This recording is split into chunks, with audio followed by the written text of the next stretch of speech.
Shalom adik-adik, selamat pagi, selamat hari Minggu. Bagaimana kabarnya hari ini?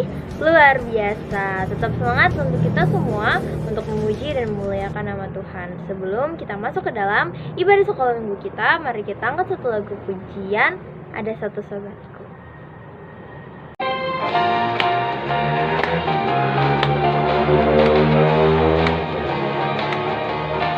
Ada satu sahabatku yang setia, tak pernah dia tinggalkan diriku. Di waktu aku susah, waktu ku sendirian, dia selalu menemani diriku. Namanya Yesus, namanya Yesus, nama Yesus yang menghibur hati. Namanya Yesus, namanya Yesus, nama Yesus yang menghibur hati. Ada satu sahabatku yang setia, tak pernah dia tinggalkan diriku. Di waktu aku susah, waktu ku sendirian, dia selalu menemani diriku. Namanya Yesus, namanya Yesus, nama Yesus yang menghibur hatiku. Namanya Yesus, namanya Yesus, nama Yesus yang menghibur hati. Mari kita bersatu dalam doa pembukaan. Mari kita lipat tangan dan tutup mata. Bapak, kami ucap syukur atas hari ini Kau boleh pertemukan kami kembali dalam sekolah minggu online ini. Kiranya Kau berkati, biarlah sekolah minggu ini berjalan dengan lancar. Berkati dari awal, pertengahan hingga akhir, dan berkati setiap firman Tuhan yang akan kami dengar dari Bu Maya nanti. Kiranya kami boleh menyerapnya dan kami boleh menerapkannya dalam kehidupan kami sehari-hari. Berkati semuanya Tuhan Yesus, kami menyerahkan seluruh doa ini dalam tangan kasih kuasa-Mu, dalam nama Tuhan Yesus Kristus. Haleluya, amin.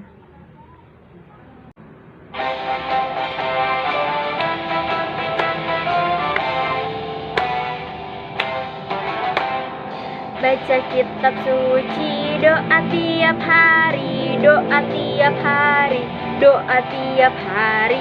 Baca kitab suci, doa tiap hari kalau mau tumbuh. Baca kitab suci, doa tiap hari, doa tiap hari, doa tiap hari. Baca kitab suci, doa tiap hari kalau mau tumbuh. Kalau mau tumbuh, kalau mau tumbuh, glory haleluya. Baca kitab suci, doa tiap hari kalau mau tumbuh. Baca kitab suci, doa tiap hari, doa tiap hari, doa tiap hari. Baca kitab suci, doa tiap hari kalau mau tumbuh. Kalau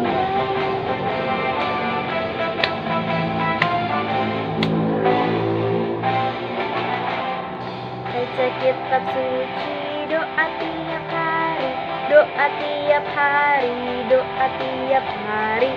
Baca kitab suci, doa tiap hari kalau mau tumbuh. Kalau mau tumbuh, kalau mau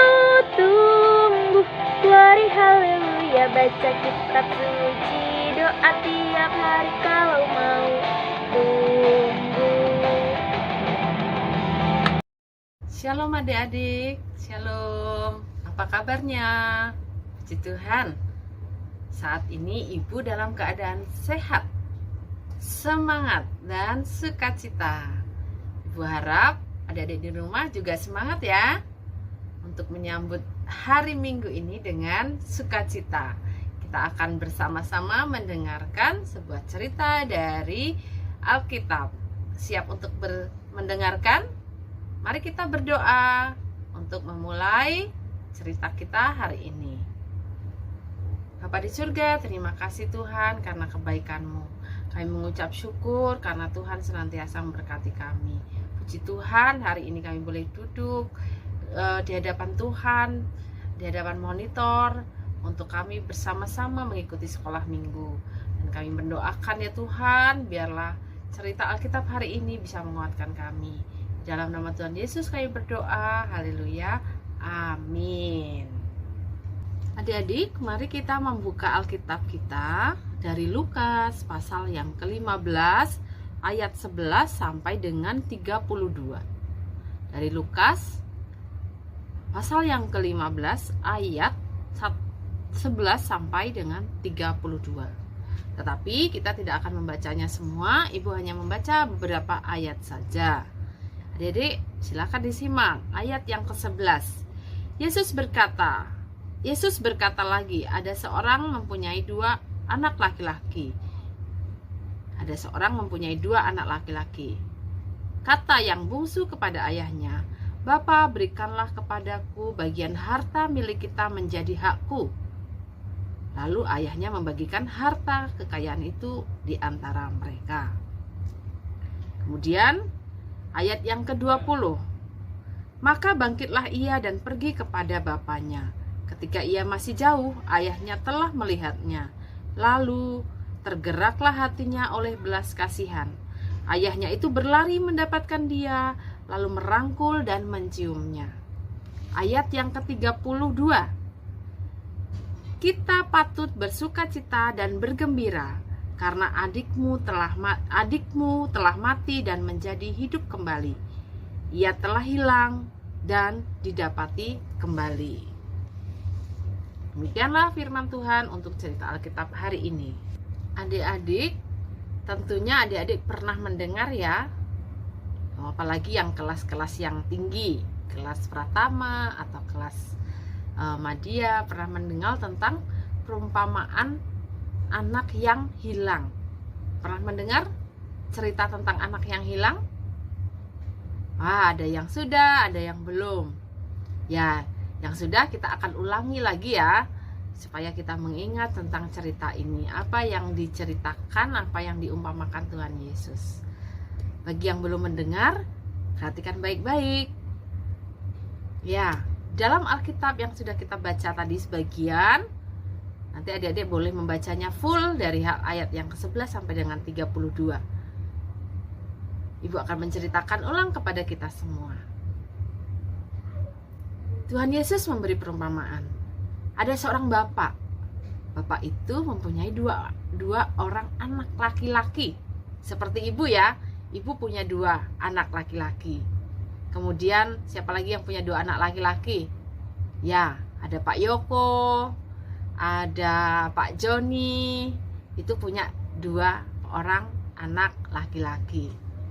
Kalau 2 orang berarti ada yang sulung, ada yang bungsu ya. Nah, dalam cerita Alkitab hari ini atau dari perumpamaan yang Tuhan Yesus sampaikan, bahwa anak bungsu dari bapak ini meminta harta warisannya lebih awal dari biasa yang dilakukan orang-orang.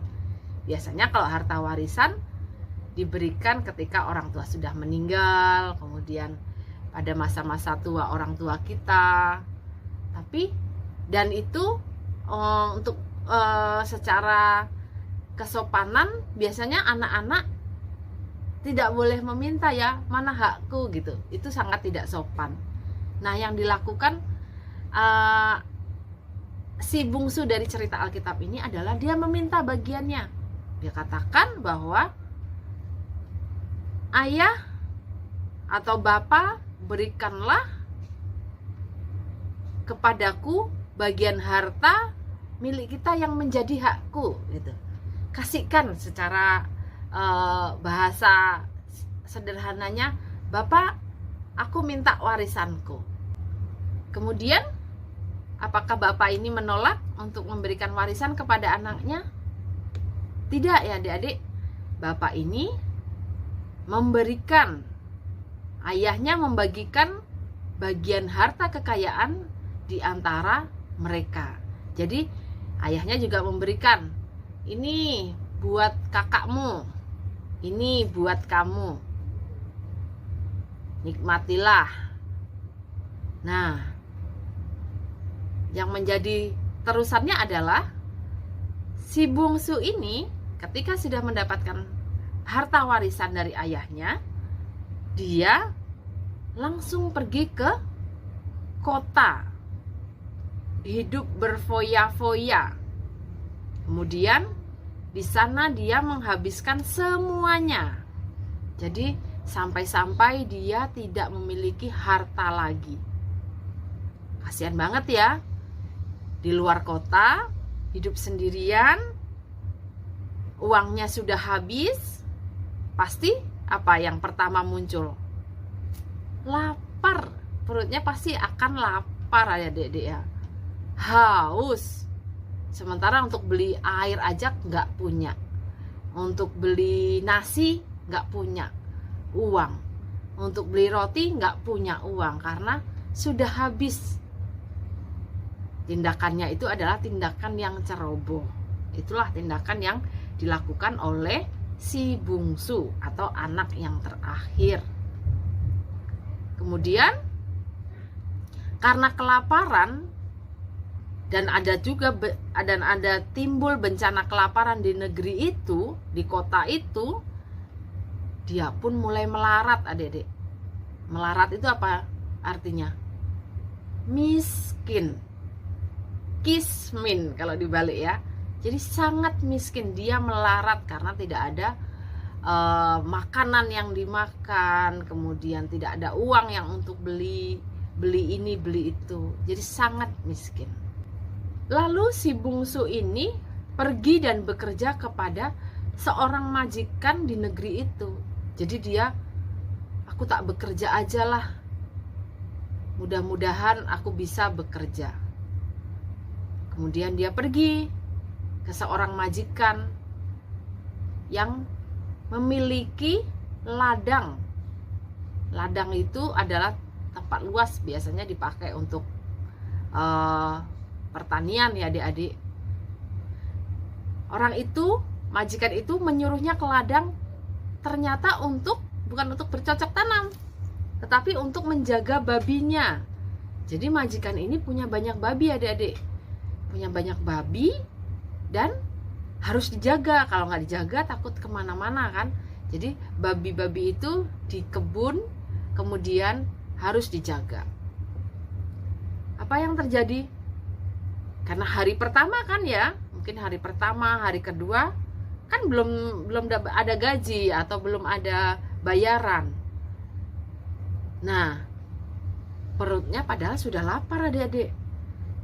Perutnya lapar sekali. Kemudian dia ingin mengisi perutnya ini dengan apa? Dengan makanan atau dengan ampas. Ampas itu sisa ya, yang menjadi makanan babi. Dia pengen sekali mengisi perutnya nih karena sudah lapar sekali. Aku pengen makan ini. Tetapi yang ada apa di situ? Ampas yang menjadi makanan babi. Dan sangat sedihnya, itu pun tidak diberikan oleh majikannya. Hampir-hampir dia mati adik-adik. Tidak seorang pun yang memberikan kepadanya, walaupun ampas, apalagi makanan.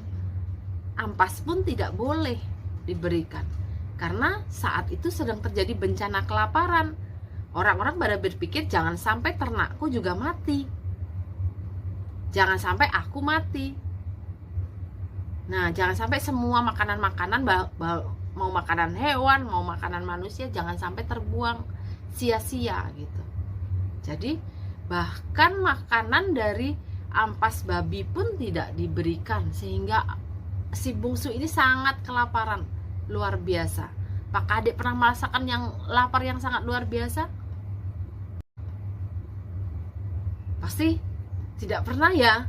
Pasti segera orang tua kita selalu makan, atau kita segera mencari di dapur. Orang tua kita pasti punya gitu ya. Atau pernah merasakan puasa adik-adik? Mungkin laparnya lebih-lebih dari puasa ini, karena si bungsu ini mungkin bukan hanya sehari 2 hari tidak makan, mungkin beberapa hari sudah tidak makan karena sudah habis uangnya. Kemudian dia mulai tersadar. Dan apa yang dilakukan adik-adik? Si bungsu ini merenung. Dia teringat kepada ayahnya. Ayahnya dengan berkelimpahan, banyak makanan, kemudian orang-orang upahannya sangat banyak. Dia teringat fasilitas-fasilitas yang nyaman yang diberikan orang tuanya dulu. Aduh, aku makan yang enak, buah-buahan bersih. Ada yang mencucikan pakaianku selalu berganti setiap hari. Dia merasakan kesedihan itu adik-adik. Ketika dia ingat itu, dia merasa sedih. Aku di sini sampai mati rasanya. Aku di sini hampir mati. Sementara bapakku yang ada di sana dan kakakku, saudara-saudaraku, para upahan bapakku, mereka bisa menikmati hidup ini dengan senang.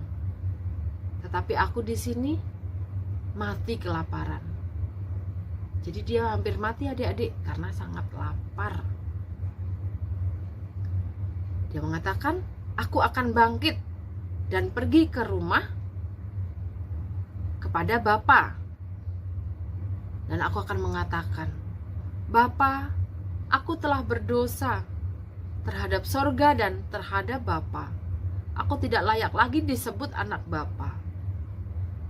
Jadikanlah aku sebagai salah satu orang upahan Bapa. Jadi dia sudah merancangkan, aku mau datang kepada Bapa. Di sana, aku sudah berdosa. Aku mau bekerja saja kepada Bapa.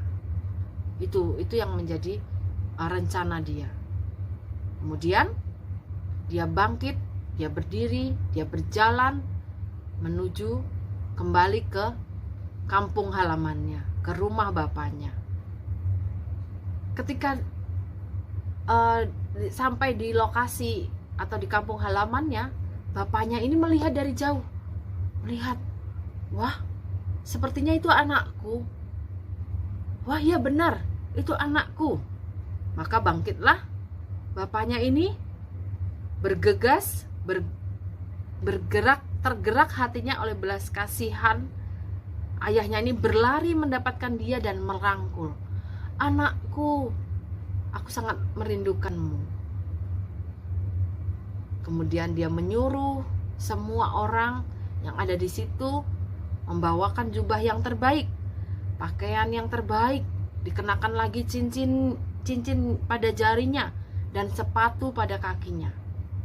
Dan selain itu adik-adik, potong lembu, ayo kita pesta karena anakku sudah datang. Dan mulailah mereka bersukaria. Karena berarti selama ini bapaknya ini sangat-sangat menantikan anaknya yang hilang ini. Kemudian kakaknya datang dari ladang. Apa yang terjadi adik-adik? Sekembalinya dari ladang, kakaknya atau si sulung ini, dia melihat, mendengar bahwa ada tari-tarian, ada nyanyian penyambutan karena dia mendengar adiknya pulang. Di situ dia merasa cemburu. Dia mengatakan kepada bapaknya, Bapak, kenapa selama ini aku yang menjaga kamu, aku yang merawat, tetapi sepertinya aku tidak pernah diperlakukan seperti itu. Kemudian ayahnya ini menenangkan karena rasa cemburu itu. Dikatakan, tetapi baru saja datang anak Bapak yang telah memboroskan kekayaan Bapak. Bapak menyembelih, memberikan baju yang bagus. Bagaimana ini? Seperti tidak adil. Kemudian kata ayahnya,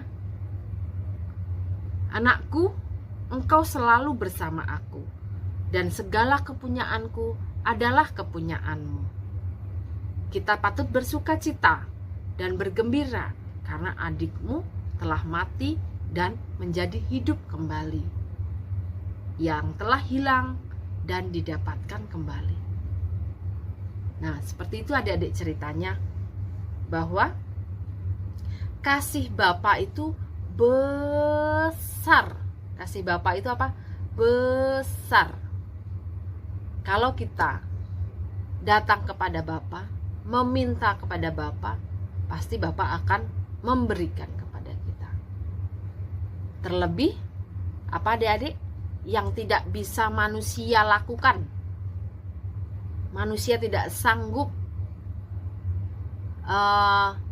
menghilangkan ini, yang menjadi pemisah antara Allah dan anaknya. Kira-kira apa yang menjadi jawaban adik-adik? Ya, dosa. Ketika dosa datang kepada kita, melakukan dosa, hanya Tuhan yang bisa mengampuni kita. Kita melihat bagaimana si bungsu ini telah berbuat yang tidak baik. Dia meninggalkan Tuhan, meninggalkan bapaknya, dan berbuat seenak hatinya. Kemudian ketika dia menyadari itu, dia berbalik kembali kepada Bapa, dan kita melihat bapaknya sungguh sangat mengasihinya. Ketika anaknya ini datang kembali, anakku yang hilang telah datang kembali, semua orang bersuka cita. Ya, adik-adik, ketika kita melakukan dosa, pelanggaran, datanglah kepada Bapa. Bapa yang di surga mampu mengampuni kita yang bersalah. Karena Bapa yang di surga tidak mau menerima anak-anak yang berdosa. Oleh sebab itu, datanglah kepada Tuhan, minta ampun atas segala kesalahan kita. Pasti Tuhan akan mengampuni. Kasih Tuhan itu besar, melebihi apapun. Kasih Tuhan itu luas, melebihi alam ini. Jadi, adik-adik, mari datang kepada Bapa, karena Bapa adalah yang Maha Kasih. Dia akan memberikan pengampunan kepada kita yang bersalah, memberikan berkat-berkat yang berkelimpahan kepada setiap kita. Di sini dikatakan ada anak yang hilang. Anak yang hilang ini diartikan kepada orang-orang yang tidak mengenal Tuhan, orang-orang yang jauh dari Tuhan, orang-orang yang tidak menerima keselamatan dari Tuhan. Itulah orang-orang yang terhilang. Tuhan sangat bersuka cita, sorga bersorak-sorai ketika satu orang diselamatkan, ketika satu orang percaya kepada Tuhan, ketika satu orang mengakui dosanya dan berbalik kepada Tuhan. Ada sukacita besar yang ada di surga yang Tuhan sudah siapkan buat kita semua yang percaya kepadanya. Jadi mari kita melihat sekeliling kita. Kita mau membuat surga bersorak-sorai. Banyak orang-orang di sekeliling kita yang belum percaya kepada Tuhan, ya adik-adik. Kita bisa mengabarkan kabar baik kepada mereka, kepada yang terhilang. Mereka adalah orang-orang yang terhilang. Kita bisa mengatakan bahwa Tuhan Yesus baik. Aku punya Tuhan Yesus yang baik, yang selalu menolong aku. Aku diberkati oleh Tuhan Yesus setiap harinya. Kita bisa mengatakan atau kita bisa menunjukkan kepada orang-orang lain bahwa kita adalah anak-anak Tuhan. Dan Tuhan akan sangat bersukacita ketika satu orang percaya kepada Tuhan. Apalagi kalau banyak orang. Jadi, mari adik-adik kita melihat sekitar kita, saudara-saudari kita yang belum percaya Tuhan. Kita doakan mereka agar mereka kembali kepada Bapa, agar mereka kembali kepada Tuhan, atau agar mereka percaya kepada Tuhan. Gitu ya adik-adik ya. Itulah perumpamaan tentang anak yang hilang. Mari kita jangan sampai menjadi anak yang hilang. Namun ketika kita jauh dari Tuhan, segera datang kepada Tuhan dan ingatlah bahwa Tuhan selalu menerima kita yang berdosa ini untuk diampuni. Tuhan Yesus memberkati. Mari kita berdoa. Bapa di surga, terima kasih atas segala berkat-Mu. Kami mengucap syukur Engkau baik. Engkau mengasihi kami dengan kasih-kasih-Mu yang dari surga. Saat ini ya Bapa, kami rindu ya Tuhan, kami bisa menemukan orang-orang yang terhilang dan membawa kepada Tuhan. Diberkatilah kami semua, di dalam nama Tuhan Yesus, haleluya, amin. Adik-adik, jangan lupa ya untuk selalu terapkan protokol kesehatan agar kita terhindar, dijauhi dari virus corona. Jangan lupa memakai masker, menjaga jarak, dan selalu rajin cuci tangan setelah beraktivitas dengan sabun dan air yang mengalir. Tuhan Yesus memberkati.